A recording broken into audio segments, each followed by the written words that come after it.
অনেক কষ্ট করে অনেক টেকনিক্যাল সমস্যাগুলো সমাধান করে ফাইনালি আমি আপনাদের কাছে উপস্থাপন করতে পারছি জলিল ভাই। উনি একজন engineer, well established and of course Bangladesh থেকে। উনি অনেকভাবে অনেক জাম খাওয়ান, আর আমার সাথে ওনার রিস্তাটা আজকে 1000 বছর ধরে, অনেক আগে থেকে, সেই কবেকার কথা 1993-4 তখন হবে হয়তো বা, তখন থেকে আমার সাথে পরিচয়। আর ওনাদের ইঞ্জিনিয়ার অ্যাসোসিয়েশনের স্পন্সরে নিউ ইয়র্কে গেছি নাটক করতে, তারপরে বস্টনও গেছি তালেম আশার করার জন্য। ওনাদের ইঞ্জিনিয়ার অ্যাসোসিয়েশনের প্রোগ্রামেও আমি নাটকটা করেছিলাম। সেটা অনেক আগের কাহিনী, কিন্তু এখনকার কাহিনীটা হচ্ছে একটা জামের উৎসব। এইভাবে জাম পাড়ানো, জাম কালেক্ট করা আমি তো আমার জীবনে দেখিনি। তো আপনারা দেখুন, ভিডিওটা ভালো লাগবে।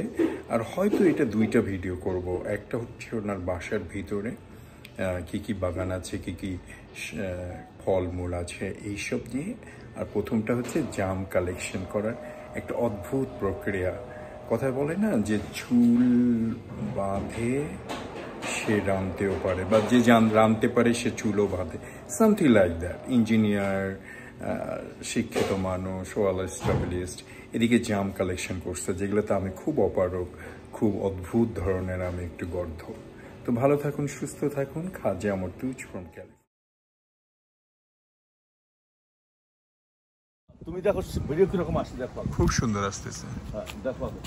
হ্যাঁ, তুমি প্রথমে 2টা কাছের পরে ছবিটা নাও, জামটা নাও, তারপরে বলো যে এখন জামের মালিকের কাছে যাচ্ছি, উনি আমাদেরকে ইন্ট্রোডাকশন দেবে কীভাবে জাম কালেক্ট করে। ওরে বাবা, এই জামের ছবিগুলো যেন ক্লিয়ার আসে, নিচেও পরে আসে, দেখাইতে পারো।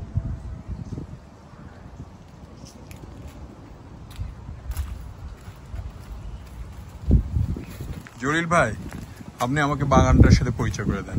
বাগানের সাথে তো বাগানে অনেক কিছু আছে, এখানে আমজাম গাড়ি। আমি প্রথম জামের সাথে পরিচয় করাচ্ছি, যে এই জামে বছরে কত সব, মানে প্রায় 40-50-100 মন জাম হয়, এগুলো মানুষকে ডিস্ট্রিবিউট করা হয়। তো এইভাবে এই জালটা লাগানো হয়েছে, এই জালে জামগুলো পরে যদি নষ্ট না হয়, নিচে নষ্ট হয়ে গেছে, এটা কিভাবে কালেকশন করা সেটা আমি দেখাচ্ছি এখন এখানে। তুমি দেখো যে এটা এখানে এইভাবে আসতেছে, এই জামের গামলা করে নিচ্ছি আমি এখানে জামটা পেরে। এখন এগুলা এখান থেকে ময়লাগুলো ফেলে দিচ্ছি, তারপর আমি এটাকে এখন একটু সময়ের মধ্যেই আমি এখন এটাকে তোমার ইয়েতে লাগাচ্ছি, ব্যাগে ঢুকাচ্ছি, এই যে ব্যাগে এখানে। তারপরে আবার যাচ্ছি এখানে জাম কীভাবে কালেকশন করা, এখান থেকে এইভাবে আনা হয়। দেখো এটা ধরো এখানে, এখান থেকে নিয়ে আসা হয় জামের, জামগুলো নষ্ট না হয়।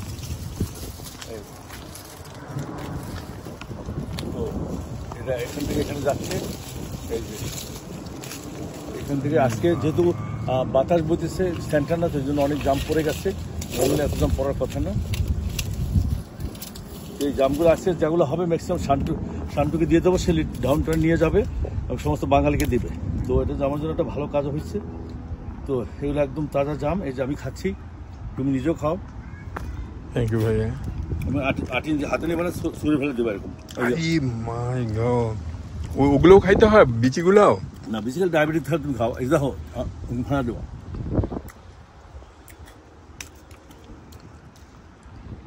মাশাআল্লাহ।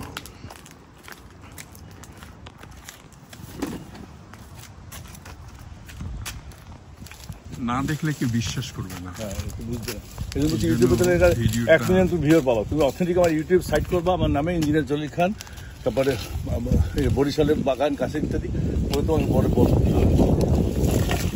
বরিশাল দেখাচ্ছে না, এটার নাম দেবো বরিশালের বাগান, ক্যালিফোর্নিয়া। ইউটিউবের একটা নাম করতে হবে না? হ্যাঁ, নাম দিবা না তো, মানুষ যখন বলবো দেখবো কত। You to give me name. এখন তো পজ দিয়ে দাও, আবার যখন কালেক্ট করবো তখন দেখাই। জলিল ভাই, এটা সন্টু। আপনার এত স্নেহ, এত ভালোবাসা আর কোথায় রাখি। আমার মতো একটা হুদল কুতকুত ছেলেকে ডেকে নিয়ে আপনি গাছ থেকে নিজেই জাম গাছ থেকে জাম পাড়ছেন, জালের মধ্যে বিছায় নিচ্ছেন। আর আমার জন্য আপনার কত চিন্তা যে আমার শরীর যেন ভালো হয়, স্বাস্থ্য যেন ঠিক থাকে, তারপরে আমি জানি অনেক অনেক অনেক জাম খেয়ে সুস্থ হয়ে যাই। তো সত্যি কথা বলতে যে আমি আসলে জামের গাছ জীবনে কোনোদিন দেখিনি। তো ওইটা নিয়ে আপনার যে কথা যে আমি কি আফগানিস্তানে জন্ম নিয়েছি না ফিনল্যান্ডে জন্ম নিয়েছি, এটাই সত্যি যে আমি বাংলাদেশের বাঙালি ছেলে, বাংলাদেশে জন্ম নিলেও আমি জীবনে জাম গাছ দেখিনি, আর জাম পাড়ার তো প্রশ্নই ওঠে না। কিন্তু যেভাবে আপনি জাম পাড়ছেন আর আমাকে দেখাচ্ছেন, আপনার বাগান দেখাচ্ছেন, বাড়ি দেখাচ্ছেন, আল্লাহ আপনাকে বাঁচায় রাখুক, সুস্থ রাখুক।